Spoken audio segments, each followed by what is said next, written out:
Hello dear listeners, and welcome to our nightly storytelling haven. As the moon climbs high in the sky and the stars twinkle their lullabies, it's time to let go of the day's adventures and prepare for new ones in our dreams. Settle into your cozy beds, feel the warmth of your blankets, and let your muscles relax one by one. Tonight's story, The Echoes of Eternity, is like a gentle boat ready to sail you across a sea of imagination. So take a deep breath, close your eyes, and let's embark on this magical journey together. In the realm of Ethoria, where magic flowed like rivers and ancient prophecies whispered on the wind, a young woman named Lyra stood at the precipice of destiny. Her eyes, a swirling mix of silver and gold, gazed out over the sprawling capital city of Lumina, its crystal spires reaching towards the heavens like grasping fingers. Lyra's hand instinctively went to the amulet hanging around her neck, a teardrop-shaped gem that pulsed with an inner light. It was the last gift from her mother, given to her on the day she disappeared 5 years ago. The amulet was a mystery, its purpose unknown, but Lyra felt its importance deep in her bones. A sudden gust of wind ruffled her auburn hair, carrying with it the scent of impending change. The air crackled with tension, as if the very fabric of reality was stretched taut, ready to snap at any moment. Lyra, a familiar voice called out, breaking her from her reverie. She turned to see her best friend and fellow mage in training, Kai, running towards her. His usually cheerful face was etched with worry. "What is it, Kai?" Lyra asked, her brow furrowing at his expression. Kai skidded to a halt before her, his breath coming in short gasps. It's the Archmage. He's summoning all the senior mages and their apprentices to the Celestial Chamber. Something's happened. Lyra's heart quickened. The Celestial Chamber was the seat of magical power in Ethoria, a place where the veil between worlds was thin. For the Archmage to call such a meeting, it could only mean trouble. Without a word, Lyra nodded to Kai, and they set off at a run towards the towering spire that housed the chamber. As they raced through the winding streets of Lumina, Lyra couldn't shake the feeling that everything was about to change. They arrived at the base of the spire, joining a throng of mages and apprentices all hurrying inside. The air hummed with worried whispers and speculation. Lyra and Kai exchanged a glance before following the crowd up the spiraling staircase. The Celestial Chamber was a vast circular room at the top of the spire. Its domed ceiling was a perfect replica of the night sky, stars twinkling even in the daylight. At the center stood the Archmage, Orin the Wise, his face grave as he surveyed the assembled mages. As the last of the crowd filtered in, Orin raised his hands for silence. The room fell quiet, tension thick in the air. "My fellow mages," Orin began, his voice resonating with power, "I have called you here because a great darkness threatens our world. The ancient seals that hold back the void are weakening." A collective gasp rippled through the room. Lyra felt her blood run cold. The void was a realm of nothingness, a place where reality ceased to exist. It was said that eons ago, the first mages had battled cosmic horrors from the void, sealing them away to protect Ethoria. Orin continued, "Our seers have had visions of the seals breaking, of the void pouring into our world. If this comes to pass, all of existence as we know it will be unmade." The room erupted into panicked murmurs. Lyra clutched her amulet, feeling it pulse warmly against her skin. "There is hope." Orin's voice cut through the chaos, silencing the room once more. "An ancient prophecy speaks of a Keybearer, one who can restore the seals and drive back the void. We must find this Keybearer before it's too late." As Orin spoke, Lyra's amulet began to glow brightly. She gasped, drawing the attention of those around her. The light grew until it illuminated the entire chamber, forcing everyone to shield their eyes. When the light faded, all eyes were on Lyra.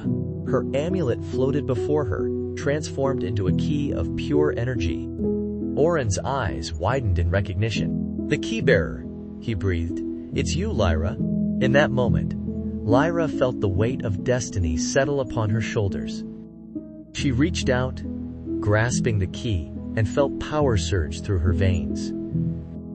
Images flashed before her eyes, distant lands, ancient temples, and the yawning maw of the void itself.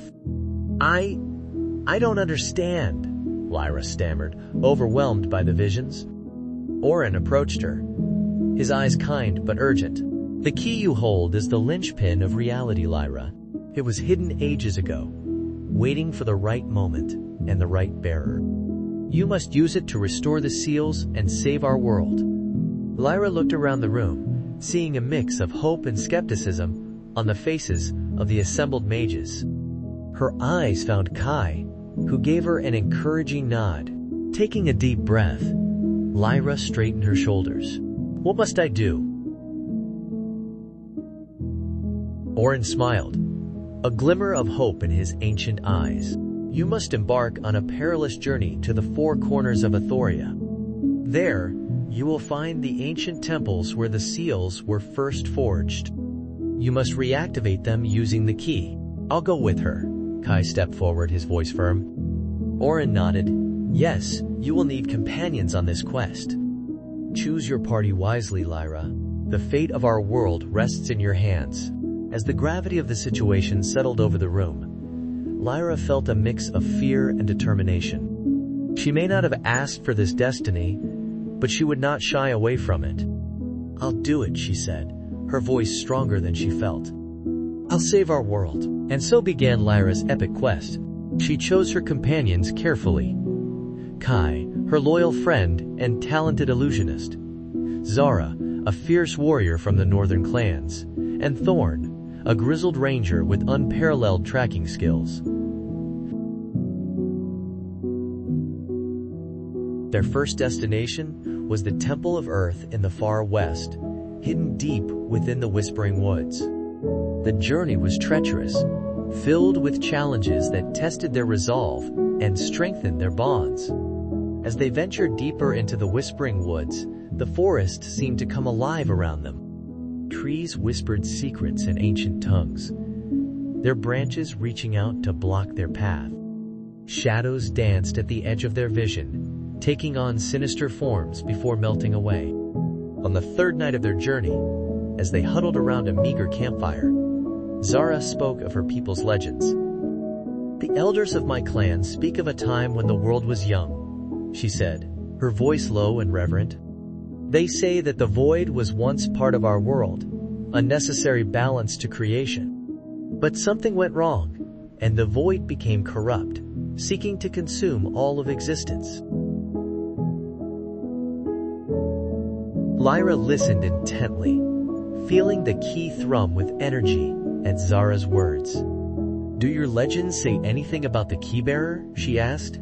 Zara nodded solemnly. "They speak of a chosen one, born with the power to mend the broken world. But the legends also warn of a great sacrifice that must be made." The words hung heavy in the air, and Lyra felt a chill run down her spine.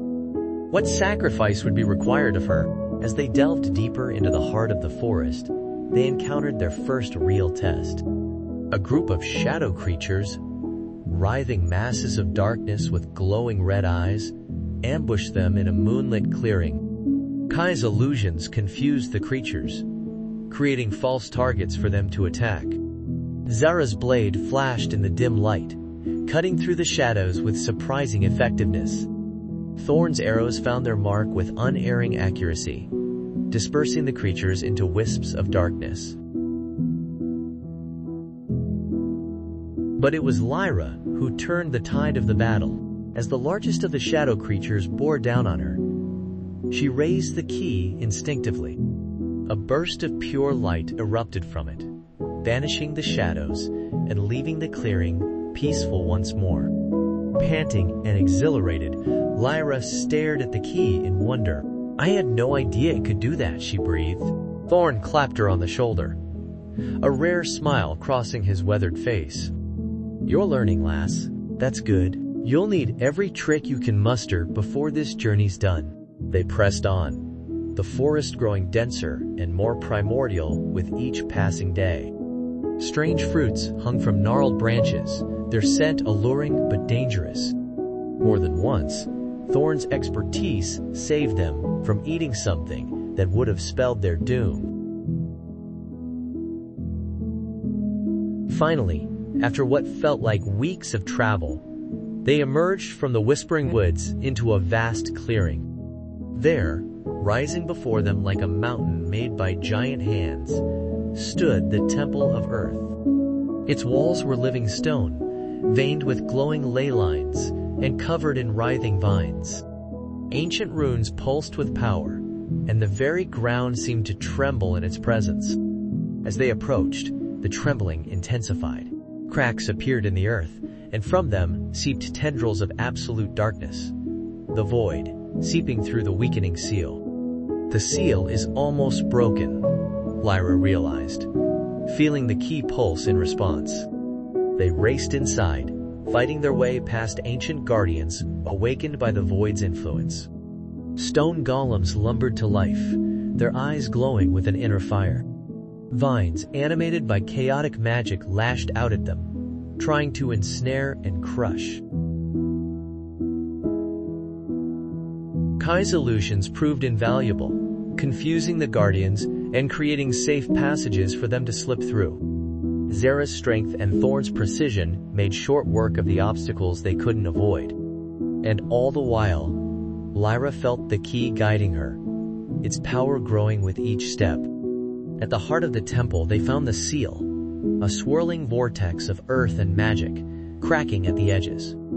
Tendrils of void energy writhed through the cracks, threatening to shatter the seal entirely. Lyra stepped forward, raising the key. It glowed with ethereal light, resonating with the seal. As she touched the key to the vortex, power surged through her. For a moment, she saw through the cracks in reality, glimpsing the horrifying vastness of the void beyond. Cosmic horrors beyond comprehension lurked just beyond the thinning veil, their very presence an affront to sanity. Lyra felt her mind threatening to break under the weight of that terrible knowledge. But then she felt her companion's presence behind her, their unwavering support giving her strength. With a cry of effort, Lyra poured her will into the key. The seal responded, mending itself as the key's light spread through it. The cracks closed, pushing back the tendrils of void. When it was done, the vortex had solidified into a shimmering barrier, stronger than before. The Temple of Earth hummed with renewed power, and Lyra felt a deep connection to the land around her.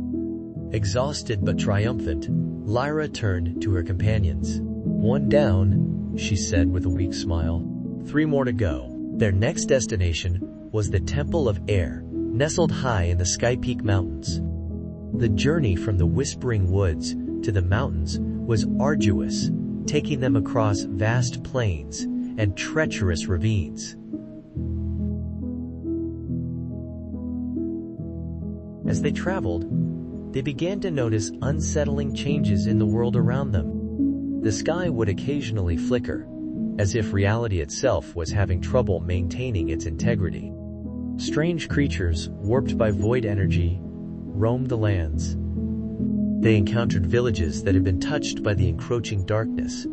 Their inhabitants changed in subtle, disturbing ways.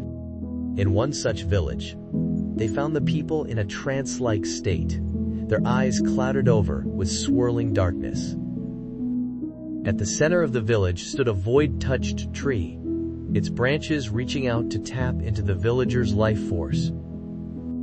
Lyra used the key to cleanse the tree and free the villagers, but the encounter left them all shaken. The threat they faced was not just to the world at large, but to every individual soul in Athoria.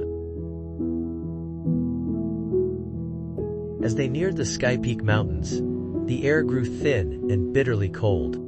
Strange flying creatures, Birds warped by void energy into something monstrous, harried them at every turn. Their feathers were made of living shadow, and their cries caused the very air to ripple and distort.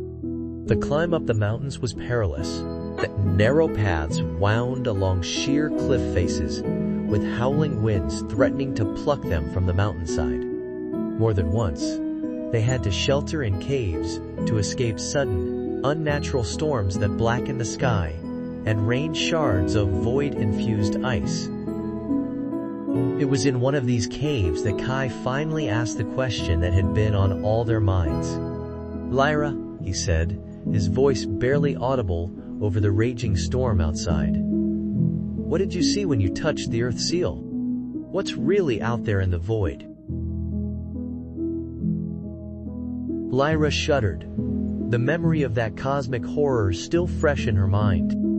"I saw impossibility," she said slowly, "being so vast and alien that just glimpsing them felt like it could break my mind. And they're angry, so angry at being locked away. They want to unmake everything, to return all of existence to the primal chaos of the void." A heavy silence fell over the group. The magnitude of their quest, the importance of their success, weighed on them all. Finally, they reached the Temple of Air.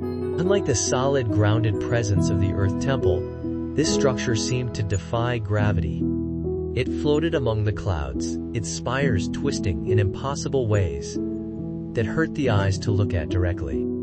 As they approached the floating temple, they found their own bodies becoming lighter, the laws of physics bending around them. They didn't climb to the temple so much as float upwards, guided by capricious air currents. Inside, the temple was a maze of floating platforms and swirling wind tunnels. The very air seemed alive, carrying whispers of ancient secrets and half-forgotten spells. At the heart of the temple, they found a different challenge. The seal of air was not cracking like the Earth seal had been, but rather dissipating like mist. The void wasn't breaking through forcefully here, it was seeping in slowly, corrupting the very essence of the air itself. Lyra had to learn to channel the key's power in a new way, condensing the ethereal energies back into a cohesive whole. It was like trying to catch smoke with her bare hands, requiring intense concentration and a deep understanding of the nature of air itself. As Lyra worked to restore the seal, her companions fought to protect her from air elementals that had been twisted by the void's influence. These beings of living wind had been guardians once, but now they sought to disperse the seal entirely, to let all of reality dissolve into nothingness. With a final burst of effort, Lyra completed the restoration of the air seal. The corrupted elementals calmed, returning to their original purpose as guardians. The entire temple seemed to breathe a sigh of relief, air currents settling into more natural patterns. 2 seals restored, 2 more to go. But as they left the Temple of Air, a new urgency filled them. The void's influence was growing stronger, its corruption spreading faster. They would need to hurry if they hoped to reach the remaining temples in time. Their next trial awaited them in the depths of the abyssal trench, where the Temple of Water lay hidden beneath crushing oceanic pressures. The journey there was a stark contrast to their mountain climb, taking them from the heights of the world to its deepest depths. They traveled by ship across the vast Cerulean Sea, battling pirates and sea monsters warped by distant echoes of void energy. As they neared the location of the trench, the sea became increasingly turbulent. Whirlpools appeared out of nowhere, threatening to drag their ship into the depths. The sky above churned with storm clouds that flashed not with normal lightning, but with tendrils of void energy. When they finally reached the spot above the abyssal trench, they faced a new challenge: how to reach the temple deep below. It was Kai who provided the solution, using his illusion magic to craft bubbles of breathable air around each of them. Thus protected, they dove into the dark waters of the trench.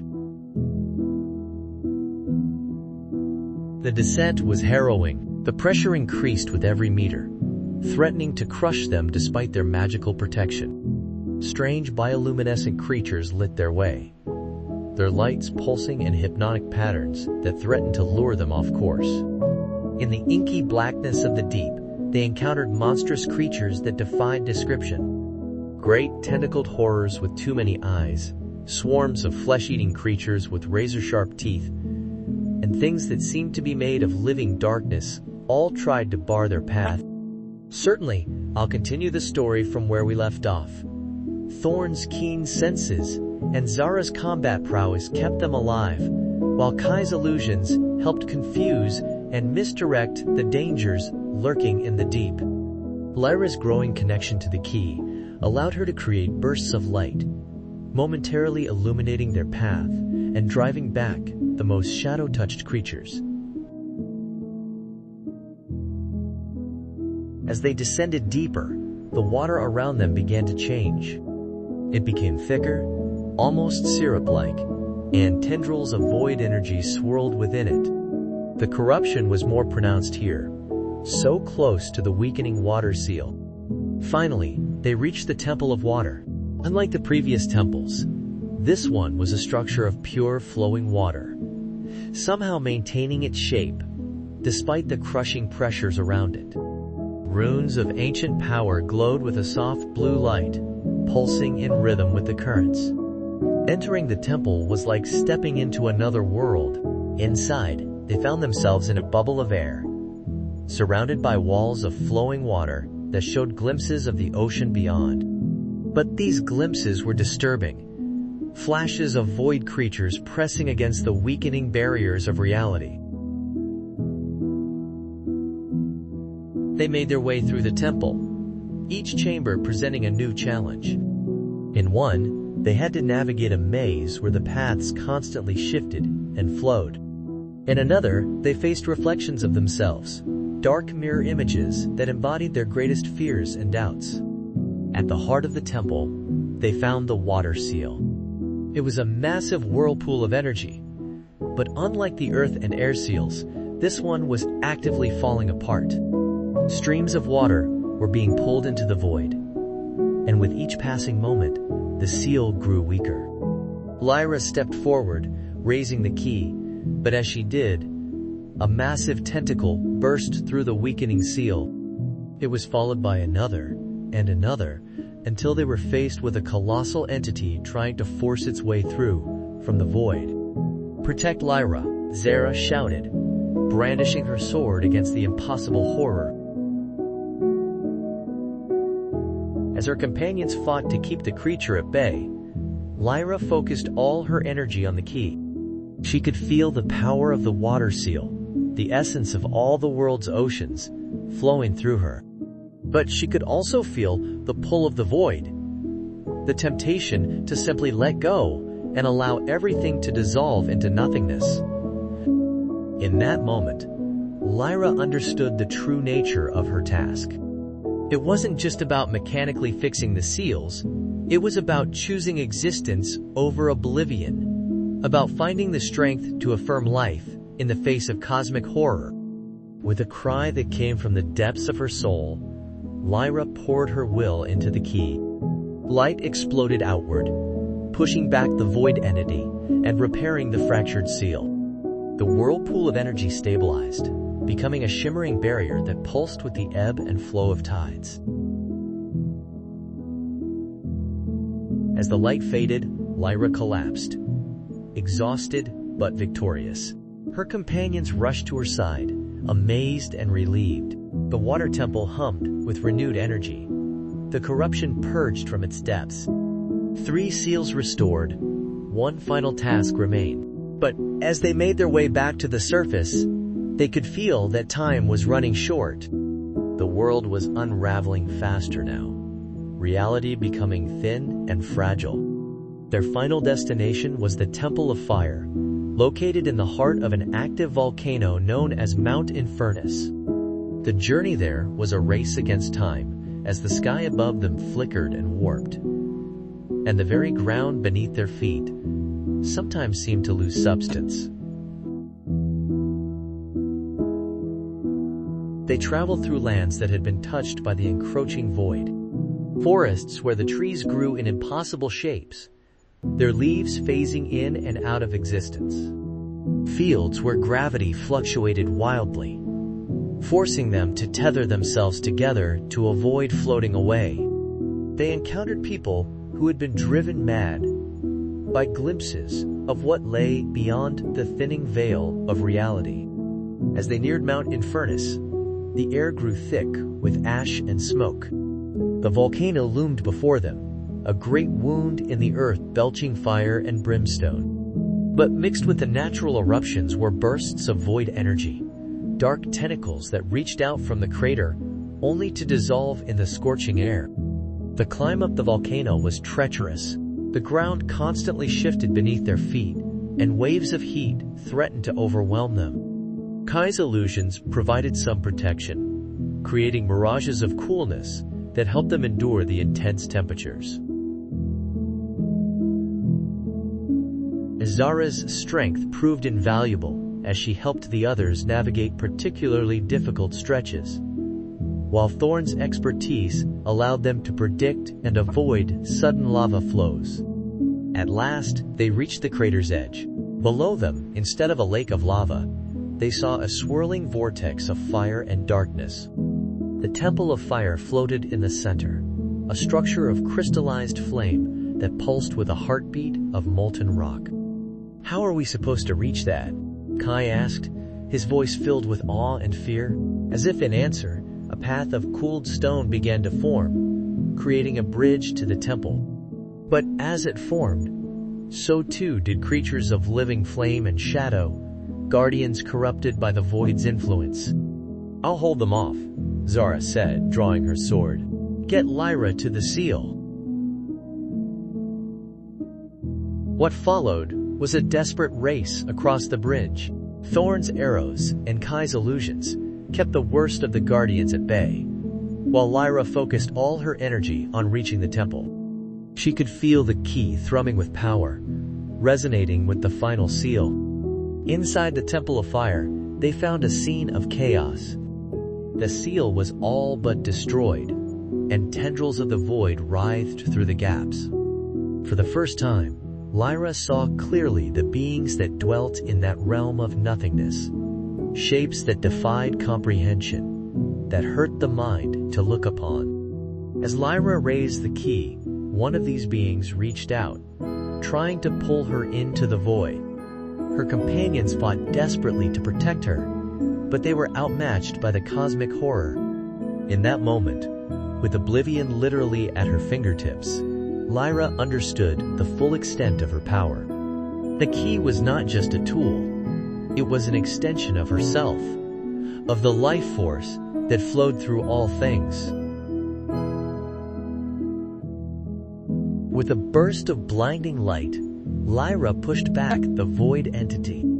She poured all of her being into the key, into the seal, reforging it stronger than ever before. The volcano shook with the force of her power, and for a moment, the barriers between worlds became visible, a shimmering, iridescent web stretching across reality. As the light faded and the seal stabilized, Lyra collapsed, exhausted but victorious. Her companions rushed to her side, amazed and relieved. They had done it. The seals were restored. The void contained once more. As they made their way back to Lumina, they saw the world healing. The shadows receded, the air cleared, and hope returned to the faces of those they passed. In the celestial chamber, Archmage Orin greeted them as heroes. "You have saved us all," he said, his eyes shining with pride and gratitude. "The void is sealed away, and the key is safe in your hands, Lyra. You are no longer just the Keybearer.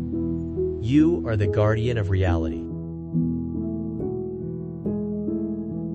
Lyra looked at her companions, at the key that was now a part of her, and at the world she had saved. She knew that this was not the end of her journey, but rather the beginning. There would always be threats to the balance of reality, always a need for a guardian. But as she stood there, surrounded by friends and bathed in the light of a new dawn, Lyra knew that whatever challenges lay ahead, she would face them. For she had found her purpose, her power, and her place in the grand tapestry of existence. In the years that followed, Lyra and her companions became legends. They traveled the world, solving magical crises and maintaining the balance between realms. Kai became a master illusionist, using his powers to bring joy and wonder to people's lives. Zara returned to her clan, becoming a respected leader and forging stronger ties between the northern clans and the rest of Ethoria. Thorn, ever restless, continued to roam the wild places of the world, acting as Lyra's eyes and ears. And Lyra? She embraced her role as guardian, learning more about the key's powers and the nature of reality itself. She established a new order of mages dedicated to monitoring the seals and studying the delicate balance of existence. But sometimes, in quiet moments, she would look at the key and wonder about the sacrifices yet to come, about the battles that still lay ahead. For she knew that the void was patient, eternal, and that one day it would try again to unmake all of creation. Yet she was ready, for she was Lyra, the guardian of reality, and she would stand against the darkness for as long as the echoes of eternity continued to ring through the cosmos.